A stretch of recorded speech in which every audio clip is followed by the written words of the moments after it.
তো বহুদিন পর আমরা খেতে যাচ্ছি ঝালমুড়ি, তাও যদি হয় আবার বিফ কড়াই আর বিফ ফ্রাই দিয়ে। তো নিচে আমার জন্য সবাই অপেক্ষা করছে। আমি এসে 6 ফ্লোরে সব কিছু কেনাকাটা করে নিয়ে আসলাম। ঘাইমা টাইমা অস্থির, প্রচুর গরম দুবাইতে এখন।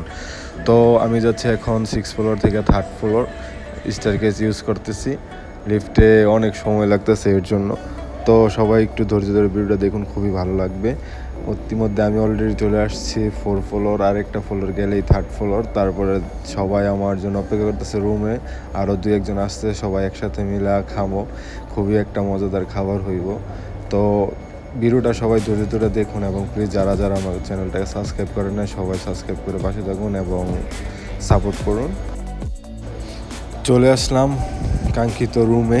তো এই যে শুয়ে রয়েছে একটা, আর 2টা এই সাইডে বসে রয়েছে, একটা শুয়ে রয়েছে। তো এই লোকটা মোবাইল ছাড়া আর কোনো কিছুই বোঝে না। তো এটা হচ্ছে খাবারের আইটেমগুলো। তো চানাচুরগুলো দেখেন, এটা হচ্ছে আমার বাংলাদেশের চানাচুরগুলো, দুবাইতেও পাওয়া যায়। তো এখানে গরুর গোশ, গরুর ফ্রাই সব কিছুই আছে, সব কিছু। ওই যে পেস্টেজ কাটতেছি। তো সবাই একটু ভিডিওটা দেখুন ধৈর্য সহকারে, খুবই ভালো লাগবে। খুবই অসাধারণ একটা খাবার তৈরি করতেছি আমরা।